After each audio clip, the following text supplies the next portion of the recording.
Hello friends, welcome back to Indian mom traders. இன்னைக்கு வந்து ஒரு 3 நாள் ஸ்டாக்கை பற்றி பார்க்க போகிறோம். ஐஓபி, சவுத் பேங்க், டிவி18, மகா பேங்க். இது வந்து கொஞ்சம் நாளாவே டவுன் ட்ரெண்டாக கொடுத்துட்ருக்கு. ஸோ இது என்ன பண்ண போகுது மந்த்லி டைம் ஃப்ரேமில் பற்றி பார்க்க போகிறோம். மோஸ்ட்லி இப்போ வந்து நிஃப்டி பிஎஸ்யூ ஸ்டாக்ஸ் தான் வந்து நிறைய அப் ட்ரெண்ட் கொடுத்துட்ருக்கு. இப்போ கொஞ்சம் நாள் ப்ராஃபிட் புக்கிங் வந்ததால் நம்ம கொஞ்சம் கேர்ஃபுல்லாக இருக்கணும்.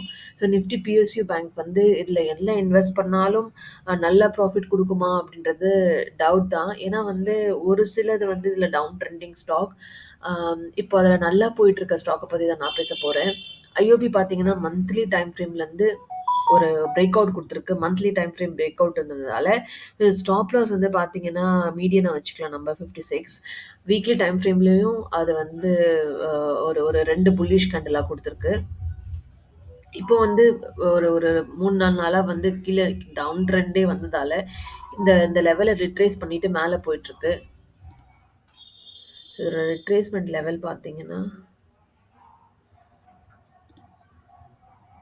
38% ஹெல்தி ரிட்ரேஸ்மென்ட் சொல்லலாம்.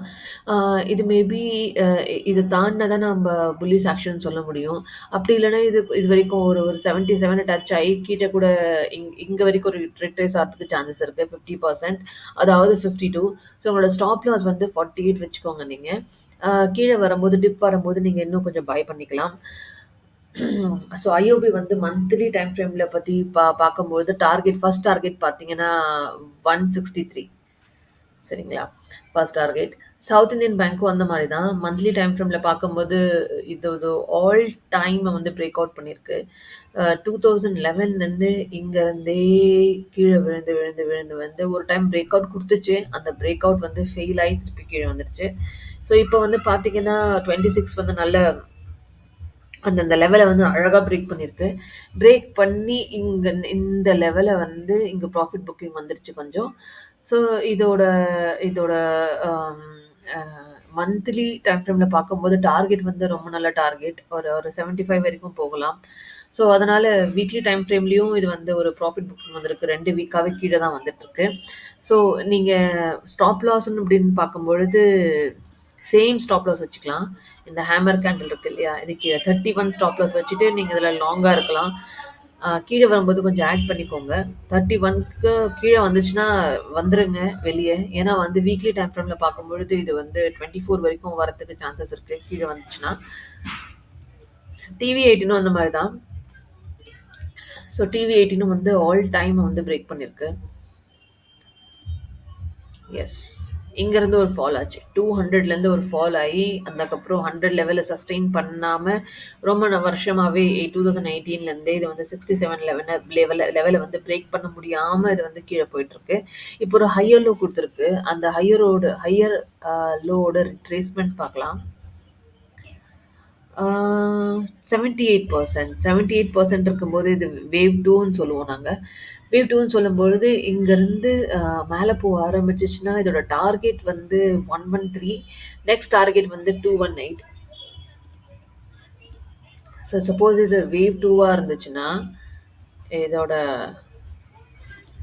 டார்கெட்டுன்னு பார்க்கும்பொழுது, ஆ கரெக்ட்டா 130 டார்கெட். ஸோ பயப்படாம இதில நீங்க ஹோல்ட் பண்ணலாம். ஸ்டாப் லாஸ்ன்னு பார்த்தீங்கன்னா, daily time frame, weekly time ஃப்ரேம்ல ஸ்டாப் லாஸ்ன்னு பார்த்தீங்கன்னா, ஒரு 54 ஸ்டாப் லாஸ் வச்சுக்கோங்க.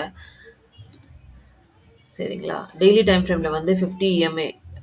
ஆனா 50 இஎம்ஏ வந்து டச் ஆயி மேல போறதுக்கான சிம்பிள்ஸ் வந்து தெரியல. ஏன்னா வால்யூம்ஸ் ரொம்ப கம்மியா இருக்கு. இங்க ஒரு ஹை வேவ் கேண்டில் குடுத்துருக்கு. மார்க்கெட் ரொம்ப கன்ஃப்யூஸ்டா இருக்கு. எந்த டைரக்ஷன்ல மூவ் பண்ணணும்னு தெரியாம. ஆம். சப்போஸ் இது வந்து கன்டினியூஸா இந்த 55 பிரேக் பண்ணுச்சுன்னா, நெக்ஸ்ட் லெவல் வந்து 47. 47 வரைக்கும் வந்துச்சுன்னா, நீங்க இன்னும் ஆட் பண்ணிக்கலாம். சரிங்களா? மகா பேங்க்கும் அந்த மாரி தான். ஒரு ஒரு ஸ்லாண்டிங் ட்ரெண்ட் லைன வந்து பிரேக் பண்ணியிருக்கு. Which is a very good sign தான் சொல்ல முடியும். ஏன்னா வந்து இது வந்து 2007, 2008 சரியா? அந்த ஹையோட ஸ்லாண்டிங் ட்ரெண்ட் லைன பிரேக் பண்ணியிருக்கு. வீக்லி இவங்க வந்து ரெசிஸ்டன்ஸ் தான் இருக்கு. இந்த ரெசிஸ்டன்ஸ் 666 வந்து அங்க வந்து ப்ராஃபிட் புக்கிங் வந்திருக்கு. 2 மாசமாவே 2 மாசமாவே இது மேல போயிட்டுருக்கு. ஸோ மேபி வீக்லில கொஞ்சம் 2 வீக்ஸ், 3 வீக்ஸ் வந்து கீழ வரலாம். Higher high, higher low, higher high. ஒரு ஹையர் லோ குடுக்க 48 வரைக்கும் வரலாம். சரிங்களா? டெய்லியில பார்க்கலாம். டெய்லியில வந்து 50 இஎம்ஏ டச் ஆயிட்டுருக்கு. இது சம் சார்ட் ஆஃப் அ 4த் வேவ் மாரி தெரியுது. மேபி இது 5த் வேவா இருந்துச்சுன்னா, 45 வரைக்கும் திரும்பியும் வரலாம். அப்படி இல்லன்னா, இது இங்கருந்தே பிரேக் ஆயி மேல போயிடலாம். டார்கெட் மந்த்லி டைம் ஃப்ரேம்ல பார்க்கும்போது, டார்கெட் பார்த்தீங்கன்னா, அ 84. ஸோ மேபி டிப்ஸ் கிடைச்சுச்சுன்னா நீங்க ஆட் பண்ணிக்கோங்க. 84 வரைக்கும் நீங்க 84 வரைக்கும் இது வந்து டார்கெட் குடுக்கும்.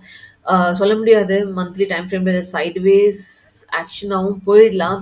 ஆ போ சைட்வேஸ் ஆக்ஷனா போறதுக்கு சான்சஸ் ரொம்ப கம்மி. ஏன்னா வந்து இது PSU bank stocks. Nifty PSU banks பார்த்தீங்கன்னா, மந்த்லி டைம் ஃப்ரேம்ல ரொம்ப மேல போயிட்டுருக்கு. ஸோ அதோட டார்கெட் கூட நான் வந்து மார்க் பண்ணி வச்சிருக்கேன். 14794. ஸோ நிஃப்டி பிஎன்சி பேங்க் வந்து இதுவரைக்கும் போறதுக்கான சான்சஸ் இருக்கு 15,000 வரைக்கும். ஸோ எஸ், எஸ்பிஐ வந்து ஆல்மோஸ்ட் டார்கெட் ஹிட் பண்ணிடுச்சு. நான் மார்க் பண்ணி வச்சிருந்தேன். அந்த டார்கெட் வந்து ஹிட் ஆயிடுச்சு. நீங்க பார்த்தீங்கன்னா எஸ். ஆனா நான் அதில ட்ரேட் பண்ணல. இன்னும் வந்து போறதுக்கு சான்சஸ் இருக்கு. ஆனா இங்க ப்ராஃபிட் புக்கிங் வந்துருச்சு. மேபி இது 800 வரைக்கும் போலாம். சரிங்களா? யூகோவும் another very good bank to add. கொஞ்சம் குவான்டிட்டி நீங்க ஆட் பண்ணிக்கலாம். பிரேக் அவுட் ஆகும்போது இன்னும் கொஞ்சம் குவான்டிட்டி ஆட் பண்ணிட்டு, நீங்க லாங்கா இருக்கலாம். டார்கெட் வந்து நான் மார்க் பண்ணி வச்சிருக்கேன் 86. நெக்ஸ்ட் டார்கெட் வந்து நான் மார்க் பண்ணி வச்சிருக்கேன் 115. ஸோ கண்டிப்பா இதுலலாம் நீங்க ட்ரேட் பண்ணுங்க. Thank you so much for வாட்சிங்.